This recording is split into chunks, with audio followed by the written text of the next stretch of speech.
Indoor యూనిట్లో oil ఎక్కించాం కదా, ఆ ఆయిల్ ఎక్కిస్తున్నప్పుడు జనరల్గా అందులోకి వెళ్ళిపోద్ది. లీక్ రాకుండా మనం ఆయిల్ ఉంటే లీక్ రాదని ఆయిల్ ఎక్కించాం. ఆ ఆయిల్ కొన్ని రోజులకి కంప్రెషర్లోకి వెళ్ళిపోద్ది. ఏది రోటరీ కంప్రెషర్లు అయితే ఎస్పెషల్లీ ఆ రోటరీ కంప్రెషర్లోకి వెళ్ళిపోద్ది. అయితే ఆ కంప్రెషర్లోకి వెళ్ళకుండా ఇది సెకండరీ ఎవాపరేటర్ అనేది ఒకటి యాడ్ చేశాను. ఇందులో ఏమవుద్దంటే ఇక్కడ ఇండోర్ యూనిట్లో నుంచి వచ్చిన గ్యాసు లిక్విడ్ స్టేట్లోకి ఇలా వెళ్ళకుండా ఇక్కడ సపరేట్ అయిపోతుంది.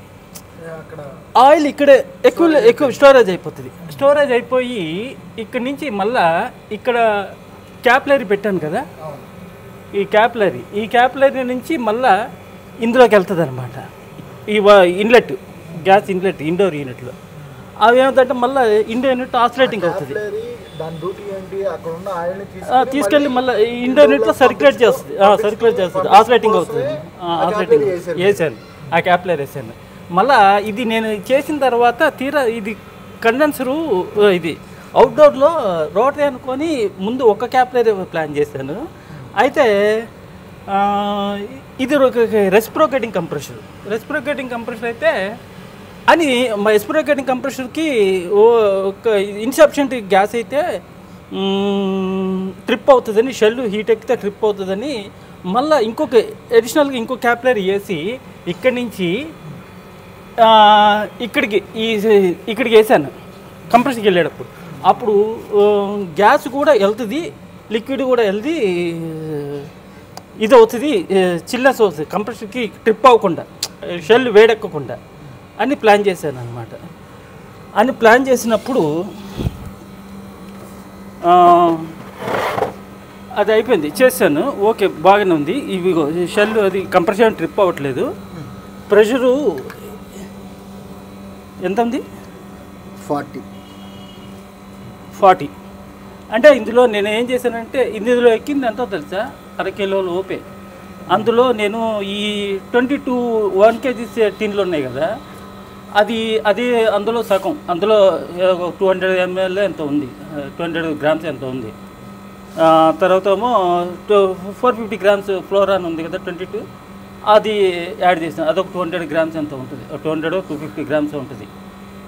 ఎంతో కరెక్ట్గా అనేది సుమారు 1 కిలో లేదంటే 500 grams కానీ బిలో 600 grams తోటి ఈ కూలింగ్ వచ్చేసింది అనమాట నాకు రిటర్న్.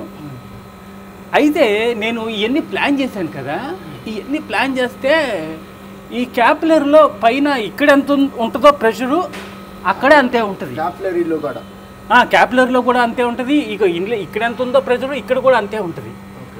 ఇక్కడి నుంచి ఇక్కడికి ఎలాగ ఆసిలేటింగ్ అవుతుంది ఆయిల్ అనేది నాకు డౌట్ వచ్చింది అనమాట, డౌట్ జనరేట్ అయింది. సరే అప్పుడు సరే దీనికి ఎట్లాగని ఆలోచిస్తుంటే క్వాంటమ్ థియరీ అని ఒక థియరీ ఒకటి ఉంది, క్వాంటమ్ థియరీ అని. ఆ క్వాంటమ్ థియరీ చదివితే అర్థమైంది అనమాట, అది ఆసిలేటింగ్కి ఛాన్సెస్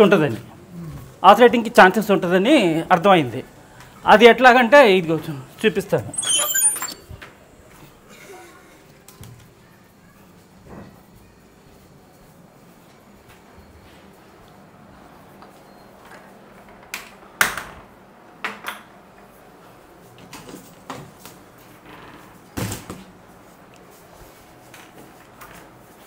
ఇది ఆ థియరీ అంటే ఇది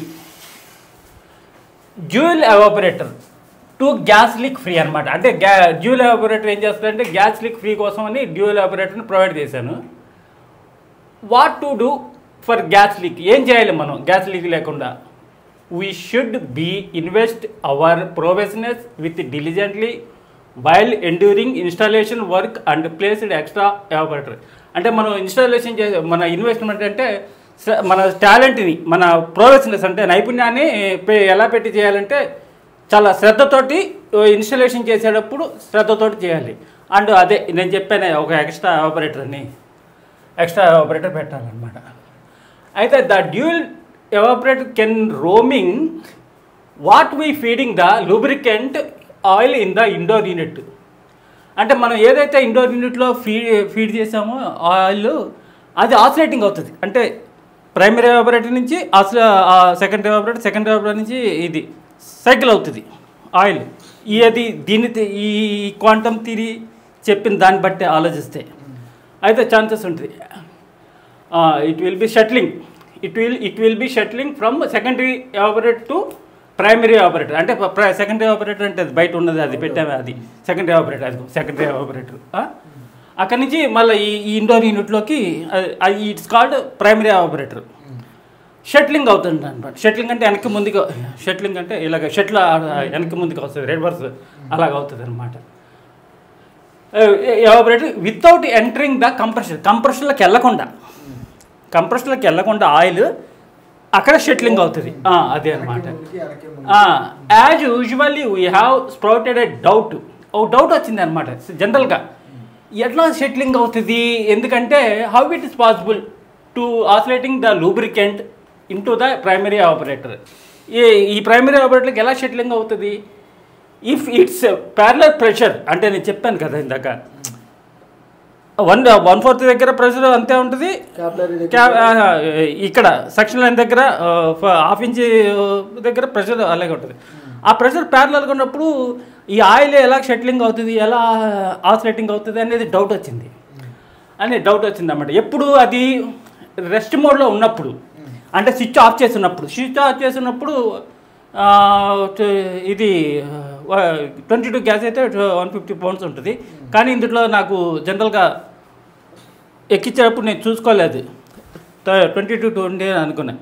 ఆ 22 kg సిలిండర్లో అచ్చంగా 34A ఉంది, 134A ఉంది. అందుకే ఈ రిజల్ట్ ఉంది. లేదంటే ఇంకా బాగుండేది, అచ్చంగా 22 అయితే బ్రహ్మాండంగా ఉండేది. ఈ చిల్నెస్ కాదు. కానీ ఇంకొకటి నోటీస్ చేసావా, మొన్న నువ్వు చూసినప్పుడు చిల్నెస్ కన్నా ఇప్పుడు రాత్రులు తక్కువ ఉంటుంది, మార్నింగ్ ఎక్కువ ఉంటుంది. మధ్యాహ్నం పూటలో మధ్యాహ్నం అప్పుడు ఏం పెరగలేదు. కాకపోతే ఆ రోజున మనం చూసినప్పుడు గేజ్ ఎర్రర్ ఉంది, ఒక 10 pounds ఎంతో ఎర్రర్ ఉంది, 50 చూపించింది. కానీ 40 PSIలోనే 10 ఎర్రర్ ఉంది గేజ్. ఇప్పుడు మళ్ళీ వేరే గేజ్ పెట్టాను ఇవాళ, అది బోత్ సైడ్స్. కానీ మళ్ళీ ఒకవేళ perhaps if the difference pressure and behaviour of targets ఎప్పుడు రన్నింగ్లో ఉన్నప్పుడు మనకి డౌట్ వస్తుంది. ఈ 1/4 నుంచి ప్రెషర్ ఇలాగ తొంతుంది, మళ్ళీ 1/2 ఇంచ్లో నుంచి ఎలాగ రివర్స్ దీంట్లోకి ఎలా వెళ్తుంది అనే డౌట్ వస్తుంది అని ఆలోచిస్తే yes correct what we thinking, కరెక్టే వాట్ వీ థింకింగ్ ఆలోచించడం. But if we have thinking as a quantum థియరీగా ఆలోచిస్తే, క్వాంటమ్ థియరీ కానీ క్వాంటమ్ మెకానిక్స్గా కానీ ఆలోచిస్తే కనుక ఇట్స్ మైట్ బి పాసిబుల్, సాధ్యం అవుతుంది. అది ఎలా సాధ్యం అనేది ipso facto I don't know how much it's help to it. అది నాకు ఎంత సహాయం చేస్తే ఏంటి అనేది నాకు తెలీదు. Because there is no parameter to measure. అది కొలవడానికి ఎటువంటి మీటర్లు ఉండవు ఆ రిజల్ట్ కొలవడానికి. అయితే ఇప్పుడు ఈయన ఉన్నారు కదా, డి బ్రోగ్లేను, ఈసెన్బర్గ్, స్కార్డింజర్స్ అని ముగ్గురు దీని మీద రీసెర్చ్ చేసి ఇది చేశారు. డి బ్రోగ్లే ఏం చెప్పాడంటే పాసిబిలిటీ ఉంటుంది అని అన్నాడు. ఈసెన్బర్గ్ ఏమో ఇంకోటి ఏదో చెప్పాడు, ఏంటిది అది అన్సర్టనిటీ అన్నాడు. అయితే ఈయనమో 3 dimensions ఉంటుంది అని అన్నాడు. అంతవరకు అది నో మ్యాటర్, అది అయిపోయింది. The quantum physics says any atom or molecule can be oscillating by themselves అంటే దానంతటా అయ్యే ఆసిలేటింగ్ అవుతాయి ఎక్కడికి పడితే అక్కడ. అది 3 dimensions ఎగ్జాంపుల్ ఇది అనమాట. ఇది ఇటు నుంచి ఇటు ఒక పైనుంచి కింద నుంచి పైకి లేకపోతే ఇటు ఇష్టం వచ్చినట్టు తిరుగుతుంది. T dimensionలో ఆటోమేటిక్గా తిరిగిపోతుంటుంది. దానికి ఒక రూటు ఒక ఇదని ఏం లేదు, దానికి ఒక లా, ఒక శాస్త్ర ప్రకారంగా వెళ్ళాలని ఉండదు. దాని అంతా చేసేస్తుంది అనమాట, అది చేసేస్తుంది. అది on which purpose we have endure అంటే ఈ ప్రయత్నం మనం ఎందుకు చేసాము అనేది అర్థం అనమాట. That will be come true అంటే అది సాధ్యం అవుతుంది, సాధ్యం అవుతుంది. And assembling to where to be need అంటే ఈ ఆయిల్ పార్టికల్స్ అన్న ఆయిల్ ఎక్కడైతే ఉండాలో అక్కడికి వస్తుంది, ఆసిలేటింగ్ అయ్యి వస్తుంది అనమాట. Like a bunch of macroscopic or microscopic levels అంటే ఈ ఆయిల్ కణాలు ఉన్నాయి కదా, ఆయిల్ కణాలు అవి ద్రాక్ష గుత్తిలాగా వస్తాయి, లేదంటే కంటికి కనపడని మైక్రోస్కోపిక్ అంటే కంటికి కనపడకుండా ఉంటాయి, మ్యాక్రోస్కోపిక్ అంటే కళ్ళతో చూడగలిగేది అనమాట. అలాగ వస్తాయి, అలాగా ఇండోర్ యూనిట్లోకి వస్తాయి అని అర్థం అనమాట. ఎలాగంటే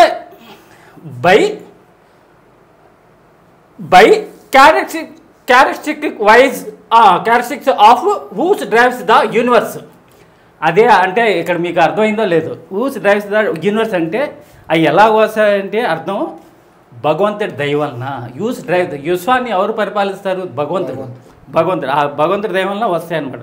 2 words dual nature of absorption, అంటే 2 నేచర్లతో వస్తాయి అన్నమాట. Absorption and emission. అబ్జార్ప్షన్ అంటే లాక్కోవడం, సేకరించడం, పీల్చుకోవడం అని వస్తుంది అనమాట. ఎమిషన్ అంటే విడుదల చేయడం, విస్ఫోటనం చేయడం అనమాట ఎమిషన్. ఆ 2 నేచర్లతో వస్తుందండి. అదొకటే కాదు, not only that, there is a multiple potentiality of fusion and fusion.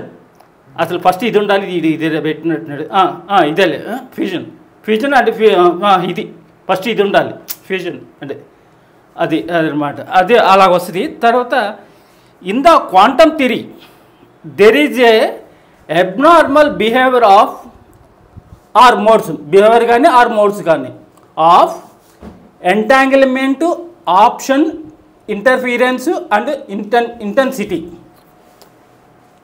ఆ 3 ఆప్షన్స్ ఉంటాయి.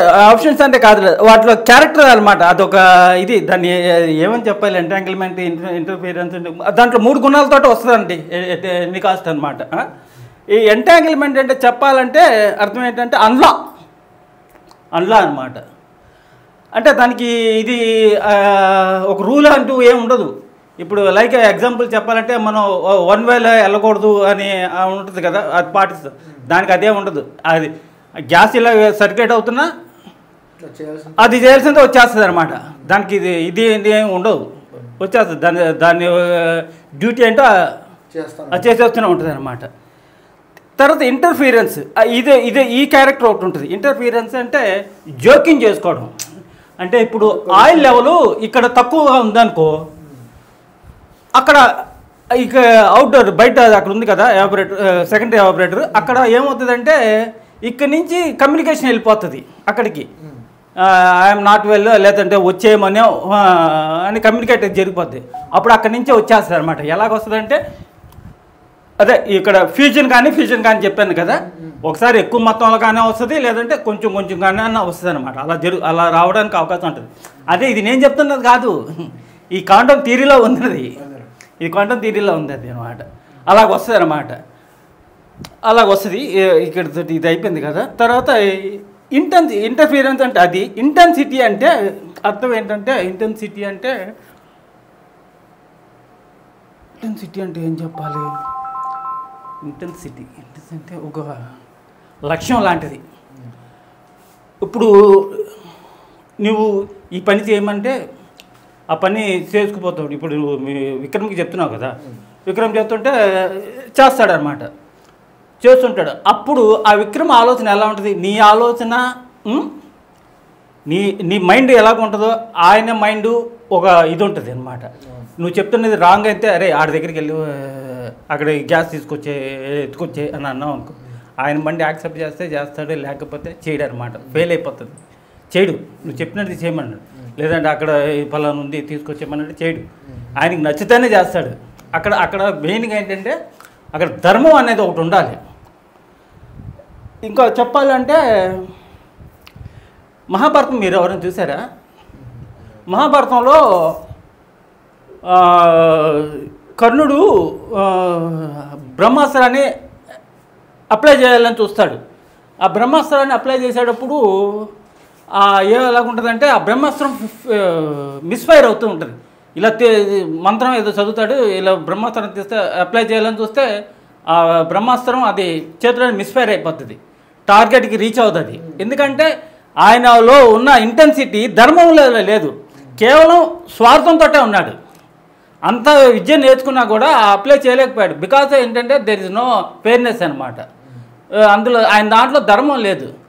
అదే 1945లో అదే బ్రహ్మాస్త్రం లాంటిది ఒకటి వరల్డ్ వార్ జరిగింది, న్యూక్లియర్ ఫ్యూజన్, ఇది వరల్డ్ వార్ న్యూక్లియర్ బాంబు. అది ఆయనకి సక్సెస్ అయింది, ఎందుకంటే ఆయన ఇంటెన్షన్లో అది కరెక్ట్ అయ్యి ఉండొచ్చు.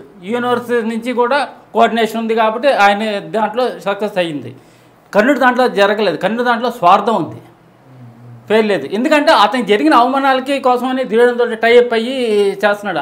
అక్కడ అంతా అధర్మమే కాబట్టి అక్కడ కోఆర్డినేషన్ అవ్వలేదు. యూనివర్సిటీ నుంచి కోఆర్డినేషన్ అవ్వక ఫెయిల్ అయిపోతుంది, అలా ఫెయిల్ అవుతుంది అనమాట. అందుకే ఈ ఇంటెన్సిటీ అప్లై చేసేటప్పుడు చాలా ధర్మంగా ఉండాలి, ఫెయిర్గా ఉండాలి. ఎవరైనా ఇప్పుడు నేను చేస్తున్న ప్రాబ్లం అయినా సరే, నేను ఇప్పుడు ఆ లూబ్రికెంట్ పార్టికల్కి, ఈ లూబ్రికెంట్ మాలిక్యూల్స్కి నేను ఒక ప్రోగ్రామ్ ఫిక్స్ చేసినట్టే. నేను ఒక ఏమంటారు సాఫ్ట్వేర్ ప్రోగ్రామ్ లాగా దానికి ఫీడింగ్ ఇచ్చినట్టే, ఇన్స్టాల్ చేసినట్టే అనమాట. అది చక్కగా చేసుకుంటూ పోతుంది అనమాట. ఇండోర్ ఇంట్లో చేసుకుంటూ పోతుంది. అది ఉండదు అనమాట. దానికి నిర్లక్ష్యం అనేది ఉండదు. నేను చెప్పింది ఏదో అది చేస్తూనే ఉంటుంది. ఇప్పుడు సాఫ్ట్వేర్ ప్రోగ్రాంలో ఏదో ఇది ఉంటుంది కదా, వాళ్ళు ఏం చెప్తే అది చేస్తూ ఉంటుంది అనమాట. లేదంటే తయారైనప్పుడు అది ఎంటీ బిల్లలే అయ్యి ఐసీలు, కానీ వీడు ప్రోగ్రామ్ ఇన్స్టాల్ చేస్తాడు. అప్పుడు పర్ఫెక్ట్గా ఏదైతే కోరుకున్నాడో ఆ ప్రోగ్రామ్ జరుగుతుంటుంది. ఇక్కడ ఇది ఆటం అనేది ఇలా ఉంటుంది అయ్యా. అయితే నేను ఎక్కించిన గ్యాసు ఇన్సఫిషియెంట్ గ్యాసే, తక్కువే. మామూలుగా కేజీ అంత పట్టుద్ది. నేను అర కేజీ కానీ లేదా 600 గ్రామ్స్ ఎక్కించింది. ఎందుకంటే నేను ఒక 1 కేజీ టిన్ అని ఇస్తాడు, అది 900 గ్రామ్సే ఉంటుంది.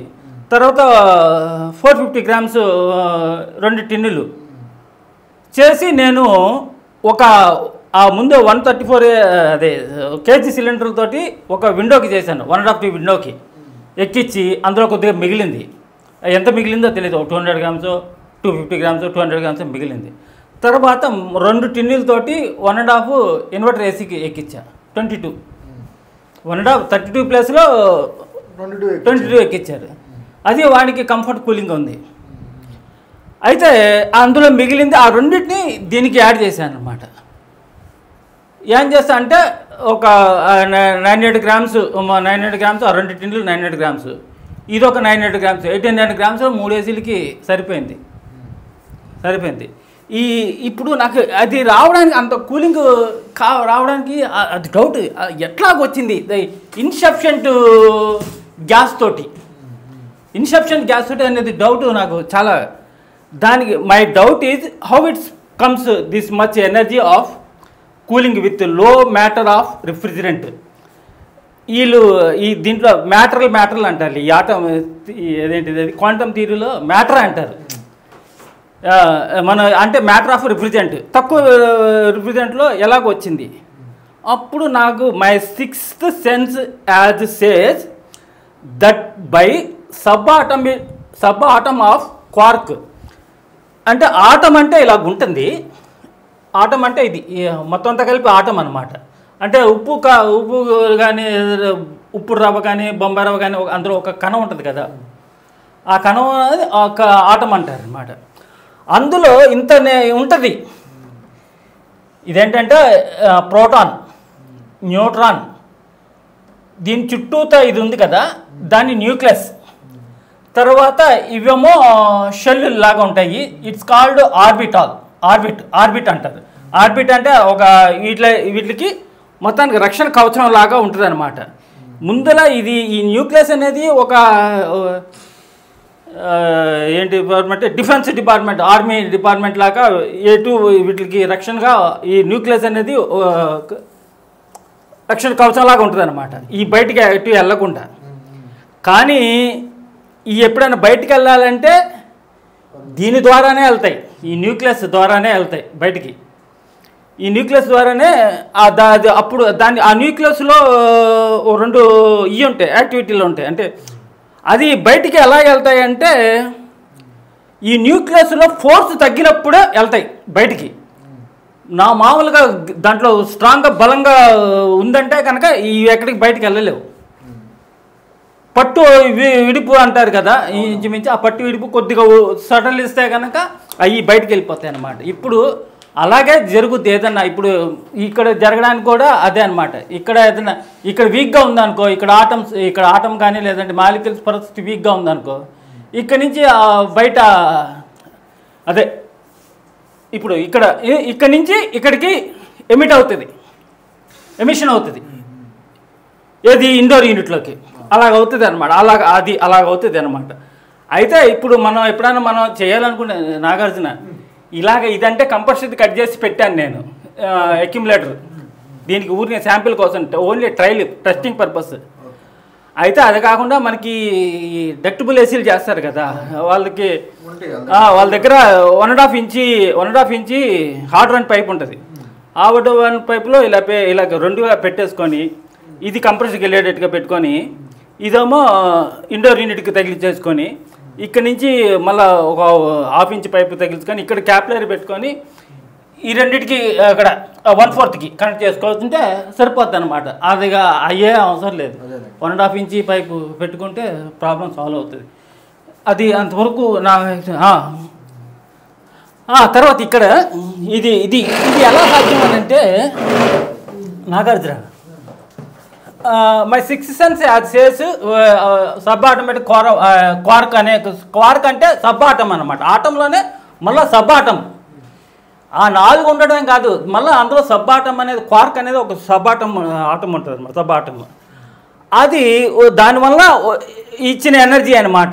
ఈ కూలింగ్ అనేది దానివల్ల వస్తుంది, సబ్ ఆటం వల్ల వస్తుందని నేను అంటే నా 6th sense బట్టి నేను చెప్తున్నాను. అది అసలు ఏంటనేది నాకు తెలియదు. అది ఎందుకంటే లో మ్యాటర్ ఆఫ్ రిఫ్రిజిరెంట్ తోటి సేమ్ రిజల్ట్ ఇచ్చింది. కేజీ ఉండాల్సిన కూలింగ్ 1/2 kg అది ఏంటంటే అది అంతా ఎఫిషియన్సీ అంతా క్వార్క్ అనే సబ్ ఆటం చేస్తుందని నేను భావిస్తున్నాను. క్వార్క్ అనే ఆటం ఏం చేస్తుందంటే the quark has been roaming around the blocks of proton. ఈ క్వార్క్ అని చెప్పాను కదా, సబ్ ఆటం అనేది ఈ గ్రీను ఆటం చుట్టూతో తిరుగుతుంటుందంట. ఎంత స్పీడ్గా తిరుగుద్దంటే లైట్నింగ్ స్పీడ్ అంటే ఎంతో తెలుసా? 6 లక్షల కిలోమీటర్లు స్పీడ్తో తిరుగుద్దంట. మనం బండి 100 కిలోమీటర్ స్పీడ్ అయితేనే మనకి ఇదైపోతాం, కానీ సెకండ్కి 6 లక్షల కిలోమీటర్ వేగంతో తిరుగుతుందంట. అప్పుడు ఆ తిరిగేటప్పుడు ఏం చేస్తుంది వాడు? అందులో సైన్స్లో దీంట్లో ఉంది, ఏంటిది అది క్వాంటమ్ థియరీలో ఉంది అనమాట. ఏంటి ఆ క్వార్క్ అలా తిరుగుతున్నప్పుడు ఏం చేస్తుందంటే the Quark is carrying kinetic energy. అంటే కెనెటిక్ ఎనర్జీని క్యారీ చేస్తుంది. కెనెటిక్ ఎనర్జీని క్యారీ చేస్తుంది. ఎలాగంటే రిఫ్రిజరేషన్ సైకిల్లో ఎలాగ క్యారీ చేస్తుందో ఈ ఈ క్వార్క్ అనేది కూడా కెనెటిక్ ఎనర్జీని క్యారీ చేస్తుందంట. Cycling without compression. అంటే కంప్రెషన్ అవసరం లేదు, ఆ సైక్లింగే దానికి కంప్రెషన్. అంత స్పీడ్గా తిరుగుతుంటే ఇప్పుడు అందాకెందుకు ఇప్పుడు రెసిప్రోకేటింగ్ రోటరీ కంప్రెషన్ కాకుండా స్క్రాల్ కంప్రెషన్లు వచ్చినాయి. స్క్రాల్ కంప్రెషన్లు ఉన్నాయి. ఆ స్క్రాల్ కంప్రెషన్లో ఫ్యాన్ ఇప్పుడు బ్లోయర్లో ఉంటుంది, ఇంపెల్లర్ అలాగే ఉంటుంది అనమాట. అలాగే అది అందులో కంప్రెషర్ అన్నీ ఉండదు. అలాగ తిరుగుతూ ఉన్నప్పుడు అక్కడ హీట్ని గెయిన్ చేసేస్తుంది. కంప్రెషర్ లాగా అది హీట్ని గెయిన్ చేసేస్తుంది. అక్కడ ఇంకా కండెన్సర్ అనేది ఉండదు, ఎవాపరేటర్ అనేది ఉండదు, అంత ఆటోమేటిక్గా. ఇప్పుడు ఈ కంప్రెషన్ నా అంచనా అనమాట, నా ఊహ అలా అనిపిస్తుంది. వితౌట్ కంప్రెషర్ కండెన్సర్ అంటే కండెన్సేషన్ ఎలా జరుగుతుంది అంటే ఇప్పుడు మన ఇందులో ఏదైతే రిఫ్రిజరెంట్ ఉందో అనుకున్నాం ఆ చల్లదనానికి కండెన్సేషన్ అయిపోతుంది. ఏది లూబ్రికెంట్ ఆటమ్స్లో ఏదైతే గదిలో ఉన్న వేడిని తీసుకుంటుందో ఆ హీట్ని వయా ఇందులో అదేంటి ఫ్లోరాన్ గ్యాస్, ఈ గ్యాస్ ఉంది కదా మన గ్యాస్ రిఫ్రిజరెంట్, అక్కడ కండెన్సేషన్ అయిపోయి బయటికి వయా కంప్రెసర్ ద్వారా కండెన్సర్ల ద్వారా బయటికి వెళ్ళిపోతుంది అనమాట. ఆ హీట్ని అలా అనుకుంటున్నాను. ఆటోమేటిక్గా అక్కడ ఎవాపరేట్ అయిపోయి ఇంత కూలింగ్ వస్తుందని నా అంతరాత్మ చెప్తుంది. కానీ అది కూడా అంత ఇది కాదు, due to lubricant molecules. Condenser due to lubricant molecules అలాగా అంత కూలింగ్ వస్తుందని అనుకున్నాను. అది కానీ లేదా any changes from halo carbon to azeotropic refrigerant అంటే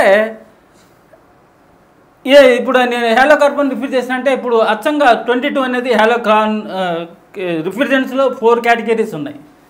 hello carbon, hydrocarbon, azeotropic, inorganic అని ఉంది. ఇనార్గానిక్ అది ఏంటంటే మన ఇప్పుడు వాడే 22 గ్యాసు హ్యాలో కార్బనే, 32 గ్యాసు హ్యాలో కార్బనే, 134 హ్యాలో కార్బనే, 12 గ్యాసు హ్యాలో కార్బనే, 410 వచ్చేసేసి ఇనార్గానిక్ కాదు, ఎజిట్రోపిక్ అనమాట. అంటే అక్కడ ఏంటంటే ఎజిట్రోపిక్ ఎలా అంటే 2 కార్బన్ హ్యాలో కార్బన్ గ్యాస్ని మిక్సింగ్ చేస్తే దాన్ని ఇట్స్ కాల్డ్ ఎజిట్రోపిక్ అంటారు అనమాట. ఎజిట్రోపిక్ అంటారు. ఇంకోటి అయితే 2 రకాలు కలిపితే 410 డెవలప్ అవుతుంది. అందులో 2 గ్యాసులు. అదే ఇంకోటి రిఫ్రిజరెంట్ 407 ఒకటి ఉంది కదా, ఈక్వల్ టు 22 ప్రెషర్ అనమాట. అది 3 గ్యాసులు, 3 హ్యాలో కార్బన్ గ్యాసెస్ని మిక్సింగ్ చేసి ఒక రేషియోలో ఉంటుంది అనమాట, ఒక నిష్పత్తిలో ఉంటుంది అనమాట. ఆ నిష్పత్తిలో చేస్తే ఎజిట్రోపిక్ అవుతుంది. తర్వాత ఇన్ఆర్గానిక్ అని ఒకటి ఉంది. ఇన్ఆర్గానిక్ అంటే ఐస్ ప్లాంట్ వాళ్ళు వాడతారు కదా, ఏంటి NH3 అని అమోనియా గ్యాస్, అది ఇన్ఆర్గానిక్ వస్తుంది. అది ఇన్ఆర్గానిక్ కింద వస్తుంది అనమాట. అది కొంచెం అది ఇన్ఆర్గానిక్ చాలా డేంజర్లే, టాక్సిసిటీ ఉంటుంది, విషపూరితం ఉంటుంది. సరే, ఇంతవరకు సుబ్రహ్మణ్యం ఇది చూడలేదు అనుకుంటా. అసలు లీగల్ రావడానికి కారణం ఏంటంటే ఇదయ్యా. సార్ ఇక్కడి నుంచి కదా, ఇది అసలు నా థీసిస్ ఏంటంటే ఇది అనమాట. ఇదంతా అయిపోయింది, ఇదంతా అన్నెసరీలే. కానీ what causes to leak generation అనమాట, it causes by hysteresis losses అనమాట. ఇదంతా అయిపోయింది. ఇట్స్ ఆక్యుడ్ బై ఇదేంటి due and wear friction and sulphation. How to enduring the friction ఎలా జరుగుతుంది. అయితే ఇదంతా అనవసరం. మనకి మెయిన్గా కావాల్సింది ఎక్కడో రాసా టు సే అన్ ఎగ్జాంపుల్. ఎప్పుడన్నా నీ పేరేంటి? సుబ్రహ్మణ్యం. ఎప్పుడన్నా నువ్వు వాటర్ ఫాల్స్ దగ్గరికి వెళ్ళావా? వాటర్ ఫాల్స్ దగ్గర మౌంటైన్ రాక్స్, కొండరాళ్ళు, పర్వతరాళ్ళు అవి అరిగిపోతాయి కింద, వాటర్ కింద పాట అవి ఎలా ఎందుకు అరుగుతాయి అంటే కారణం ఏంటంటే వాటర్కి ఒక విస్కాసిటీ ప్రాపర్టీ అని ఉంటుంది. ఆ విస్కాసిటీ ప్రాపర్టీ వల్ల వాటరు రాయి మీద పడేటప్పుడు దాని టార్గెట్ ఏంటంటే it will becomes to state change అవ్వాల్సి ఉంటుంది. అంటే లిక్విడ్ స్టేట్ నుంచి వేపర్ స్టేట్కి కన్వర్ట్ అవ్వాలని దాని టార్గెట్ ఉంటుంది అనమాట, దాని ఎయిమ్ అది. అప్పుడు ఆ వాటర్ మీద పడి ఆ వాటర్ దాని మీద పడి అతుక్కుంటుంది అనమాట. విస్కాసిటీ అంటే కదలక లేకుండా ఉండడం, అతుక్కుపోవడం, మోషన్ లెస్ అనమాట విస్కాసిటీ అంటే. ఆ అతుక్కుపోతుంది. ఆ అతుక్కుపోయినప్పుడు వెనక నుంచి వాటర్ ఫ్లో వస్తూ ఉంటుంది కదా, ఆ వాటర్కి ఈ అతుక్కున్న వాటర్కి మధ్యలో ఒక ఘర్షణ లాంటిది జరుగుద్ది, ఒక ఫైటింగ్ లా జరిగి అక్కడ ఫ్రిక్షన్ అనేది డెవలప్ అవుతుంది. ఆ ఫ్రిక్షన్ జనరేట్ అవుతుంది. ఇప్పుడు మనం ఇల్లు కట్టుకుంటున్న ఇసుక ఉంది కదా, ఇసుక శాండ్, అది same ego what we withdraw the property of sand ఏం రాసాను, that generation by this law. ఇప్పుడు మనకి ఆ ఇసుక రావాలంటే కొండల నుంచి ఎలాగొస్తుంది, ఆ రంతుల నుంచి ఎలాగొస్తుందంటే అక్కడ ఆ కొండరాళ్ళు, ఆ విస్కాసిటీ అనే దానివల్ల కొండరాళ్ళు అరిగి మనకి ఇసుక వస్తుందన్నమాట. విస్కాసిటీ వాల్యూ అనేది ఇక్కడ ఒకటి ఉంది. విస్కాసిటీ వాల్యూస్ని సెంటిపాయిసెస్లో కొలుస్తారు. ఇప్పుడు ప్రజెంట్ మనం పౌండ్స్లో ఎలా కొలుస్తున్నామో విస్కాసిటీని ఈ సెంటిపాయిసెస్ అనే మీటర్స్లో కొలుస్తారు అనమాట. ఈ R22 విస్కాసిటీ వాల్యూ ఎంత ఉంటుంది? 0.280 సెంటిపాయిసెస్ ఉంటుంది. ఎక్కడ? లిక్విడ్ స్టేట్లో -15 దగ్గర. అదే ఇక్కడ 0.223 సెంటిపాయిసెస్ ఎక్కడ ఉంటుందంటే ఎట్ 37 డిగ్రీస్ దగ్గర. అంటే కండెన్సర్లో అంత ఉంటుంది. 22ది విస్కాసిటీ ప్రాపర్టీ వాల్యూ అది అయిపోయింది. ఇదేమో అది అయిపోయింది కదా. దానికోసం మనం ఏం చేయాలంటే out of weight there is only lubricant treatment. ఇది అంత మీకు చెప్పేది అంత వేస్ట్. కానీ ఇక్కడ అక్కడ మనం లోపల అరగకుండా ఆయిల్ ఫీడ్ చేస్తున్నాం, లోపల ఇన్సైడ్ ఫ్రిక్షన్ రాకుండా ఆయిల్ ఫీడ్ చేస్తున్నాం. అదే కానీ ఎక్స్టర్నల్గా కూడా లీకులు జనరేట్ అవుతాయి. అదేంటంటే కారణము సల్ఫేషన్. సల్ఫేషన్ అంటే కాపర్ పైప్ ఉంది కదా, ఆ కాపర్ పైప్లో సల్ఫేషన్ అనేది కాపర్ కెమికల్ తోటి ఒక వేరే కెమికల్ తోటి రియాక్ట్ అయితే సల్ఫేషన్ అనేది రియాక్ట్ అవుతుంది అనమాట. కాపర్ సల్ఫేషన్ అంటే ఇప్పుడు కాపర్ పైప్ మీద ఇప్పుడు చూసాను నువ్వు గ్రీన్గా వస్తుంది, ఫస్ట్ లైట్ ఎల్లో కలర్ ఏదో వస్తుంది, అది ఫస్ట్ స్టేజ్లో. తర్వాత ముదిరితే కనుక గ్రీన్ కలర్ వస్తుంది, గ్రీన్ కలర్ వస్తుంది.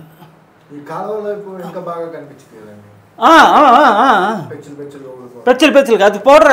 అంటే అక్కడ ఆ పైపులో ఉన్న ఆటమ్స్, కాపర్ ఆటమ్స్ మొత్తం అన్ని ఒక్కొక్కటి ఊడిపోతుంటాయి.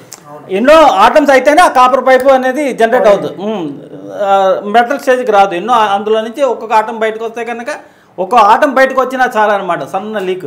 ఇప్పుడు మనకి లీకులు కనపడింది ఆయిల్ చెంబర్ అంది ఇన్వర్టర్ ఏసీల్లో కానీ రోటరీ కంప్రెసర్లో. ఇది సన్న లీక్ అయితే ఆయిల్ పెట్టిన చిన్న ఇది రాదు, ఆయిల్ నెస్టేజ్ ఏం లేదు, కానీ లీక్ ఉంటుంది. అది వెంటనే 2-3 రోజులు కూడా తగ్గపోవచ్చు, ప్రెజర్ కూడా 1 పౌండ్ కూడా తగ్గపోవచ్చు. ఎందుకంటే ఒక్క ఆటం, కంటికి కనపడిన ఆటం అనమాట, అంత లీక్. ఒక్క ఆటం డిస్లోకేట్ అయితే కనుక అది 10 రోజులకో 15 రోజులకో 1 పాయింట్ 2 పాయింట్లో ప్రెజర్ తగ్గుతూ ఉంటుంది అనమాట. ఒక ఆటము ఈ దీనివల్ల డిస్లోకేట్ అయితే కనుక అలా వచ్చేస్తుంది. ఇది అయ్యా నేను ఇది నా తీసేసి దేని గురించి ఏంటంటే లీకులు వస్తున్నాయి అని ముందు దీనివల్ల వస్తున్నాయని అర్థం చేసుకున్నాను. కాకపోతే దీని పర్మనెంట్ సొల్యూషన్ ఏంటంటే అది పెడితే ఆయిల్ కంటిన్యూస్గా ఉంటుంది, లాంగివిటీగా ఉంటుంది ఆయిల్ అనేది. అది అయిపోయింది. ఇది అంత ఇది ఏంటంటే ఇప్పుడు నేను ఇండోర్ యూనిట్లో ఒక దాంట్లోనే ఎక్కించాను, లీకులు వస్తున్నాయి కదా. కానీ అవుట్డోర్ యూనిట్లో కూడా నేను కండెన్సర్లో కూడా ఆయిల్ ఎంటర్ చేశాను. కారణం ఏంటో తెలుసా? నువ్వు ఎప్పుడైనా ఇండోర్ యూనిట్ రన్నింగ్లో ఒక 3-4 గంటలు రన్ అయిన తర్వాత నీకు కస్టమర్లు అండ్ అంత ఐస్ కట్టేస్తుందండి, పొద్దున్నే పుల్ల రాలుతున్నాయని నీకు ఎవరైనా కంప్లైంట్ చేశారా? ఐస్ కట్టేసి ఉంటుంది. అప్పుడు ఎయిర్ వెలాసిటీ బాగానే ఉంటుంది, ఎయిర్ సేఫమ్ బాగా, వాల్యూమ్ ఆఫ్ ఎయిర్ వాల్యూమ్ బాగానే ఉంటుంది. కానీ ఒక 4-5 గంటల తర్వాత ఐస్ ఫార్మేషన్ అయిపోతుంది. అదే ఆ గ్యాస్ ప్రెషర్ ఎందుకు గ్యాస్ ప్రెషర్ తగ్గే ఉంటాయి. ఇప్పుడు ఒక కూలింగ్ స్టేట్కి రావాలంటే గ్యాస్ ప్రెషర్ మీద ఆధారపడి ఉంటుంది. కానీ గ్యాస్ ప్రెషర్ అంటే గ్యాస్ లీక్ కాదు, గ్యాస్ ఉంటుంది. అక్కడ ఏమవుతుందంటే ఫ్రిక్షన్, కండెన్సర్లో ఏమవుతుందంటే first primary entry, first compression నుంచి కండెన్సర్లోకి ఎంటర్ అయ్యేటప్పుడు వేపర్ స్టేట్లో ఉంటుంది ఈ రిఫ్రిజిరెంట్. తర్వాత మిడిల్ స్టేజ్కి వచ్చేసరికి వేపర్ స్టేట్ నుంచి లిక్విడ్ స్టేట్గా కన్వర్ట్ అవుతుంది. ఎప్పుడైతే లిక్విడ్ స్టేట్గా కన్వర్ట్ అయిందో అప్పుడు విస్కాసిటీ డెవలప్ అవుతుంది. విస్కాసిటీ డెవలప్ అయినప్పుడు ఫ్రిక్షన్ వస్తుంది. విస్కాసిటీ అంటే చెప్పాను కదా, లేకపోవడం, బంకలాగా పట్టుకోవడం అనమాట, బంకలాగా పట్టుకోవడం. దాన్ని ఇలాగా నీకు ఒకసారి మొన్న లాస్ట్ టైం చూపించాను కదా, ఐస్ గ్యాస్ వదిలితే అలాగ కదలకుండా అలాగ పడిపోయింది కదా. ఇప్పుడు నువ్వు వేడి గిన్నె మీద నువ్వు ఒక డ్రాప్ నీళ్ళు పోస్తే నీళ్ళుగా వేసానికే దానికి అంటుకుపోయి ఉంటుంది అనమాట. అదే ఇంకో డ్రాప్ వెంటనే పోస్తే అంటే జారుద్ది అనమాట. అది విస్కాసిటీ ఉండే గుణం అంటే అంటుకుపోవడం అనమాట. మోషన్ లెస్ అని అర్థం, లేకపోవడం విస్కాసిటీ. ఆ విస్కాసిటీ మొన్న లైట్గా అరుగుద్ది అనమాట. కాపర్ మాలిక్యూల్స్ అందులో అరిగి ఇక్కడ ఏమవుతుందంటే యూబెంట్స్ దగ్గర ఏదేంటిది అది అక్కడ ఎక్స్పాన్షన్ డివైస్ ఉంటుంది, అంటే క్యాపిలరీ అనమాట. ఎక్స్పాన్షన్ డివైస్ దగ్గర అక్కడ అక్కడ అక్యుములేట్ అయితే కనుక ఈ గ్యాస్ ప్రెషరు తగ్గుద్ది. గ్యాస్ ప్రెషర్ తగ్గడం వలన, రన్నింగ్ ప్రెషర్ తగ్గడం వలన ఐస్ ఫార్మేషన్ అవుతుంది అనమాట. అలాగవుతుంది. దాన్ని అవాయిడ్ చేయడానికి అని కండెన్సర్లో కూడా ఆయిల్ ఎక్కించండి. అది దానికి ఆ ఆయిల్ ఎలాగా మనకి హెల్ప్ చేస్తుందంటే ఊరికి ఏదో మెడికల్గా ఏదో రాశానులే, గాబా అనే ఒక ఎమినో బ్యూట్రిక్ యాసిడ్ అన్నమాట. GABA it's found in human body. GABA అనే హ్యూమన్ బాడీలో ఎలాగుంటుందో ట్రాన్స్మిటర్ సిస్టంలో, అది ఊరిని ఎగ్జాంపుల్గా అలా రాశాను అనమాట. కంప్రెషర్లోగా ఎలా వెళ్ళదుగా, వెళ్తే దీంట్లోకి ఇండోర్లో నుంచి వెళ్ళాలి, రివర్స్లో మళ్ళీ వెళ్ళదు. ఇట్స్ నాట్ పాసిబుల్ టు ఏమంటారు దాన్ని, వైస్ వర్సా, రివర్స్ అనేది జరగదు.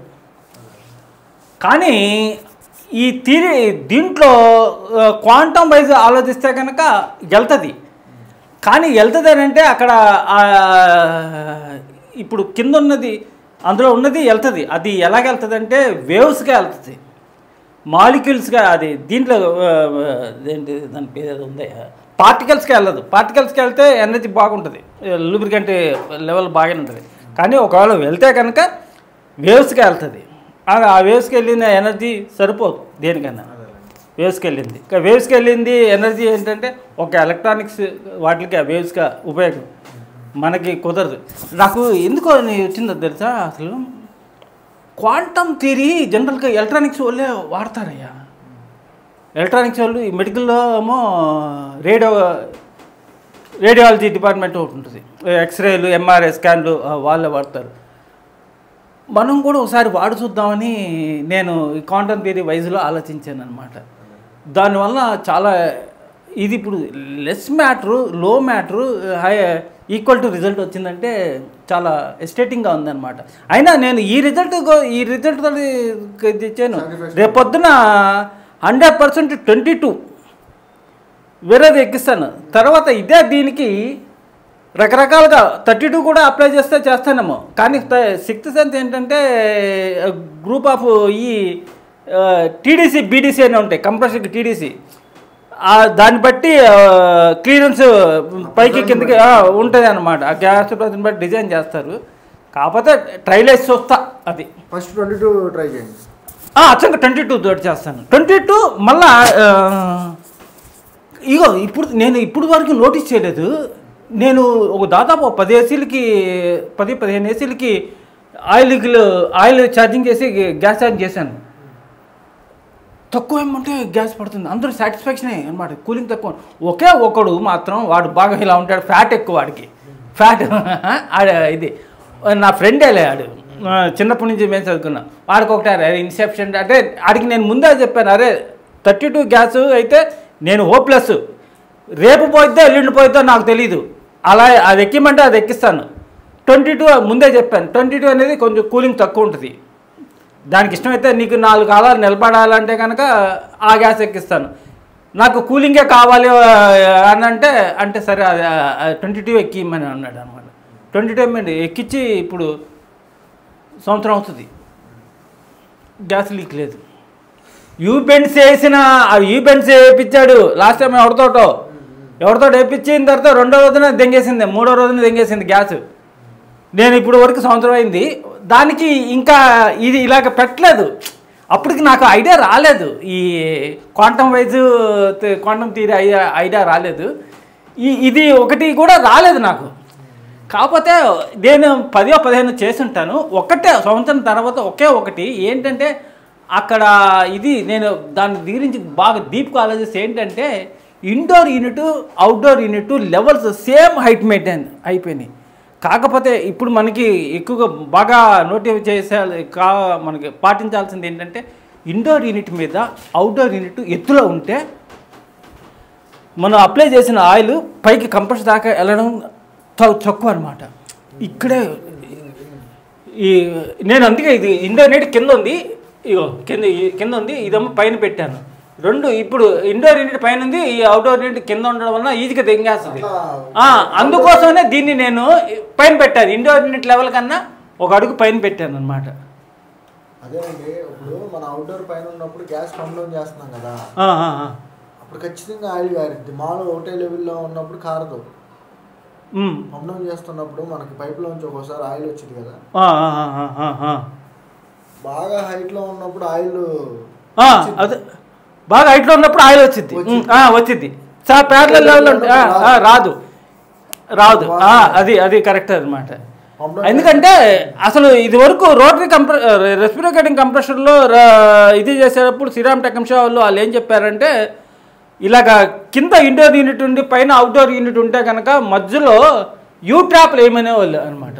యూట్రాప్లు ఏమనేవాళ్ళు. ఓకేనా, రిమైనింగ్ ఏదైనా ఉంటే నెక్స్ట్ ఫోన్ చేసి చూపిస్తాను అనమాట. అప్పుడు డైరెక్ట్గా 22 గ్యాస్, ప్యూర్గా 22. ఇది పొల్యూటెడ్ గ్యాస్ అయితే నేను అది నేను జెన్యూన్ అనుకొని అది కొన్నాను. ఎందుకంటే నేను ఈ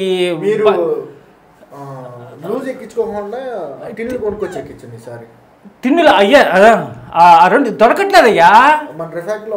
రిఫాక్ట్లో లేదు. ఇప్పుడు రిఫాక్ట్లో దొరకట్లేదు.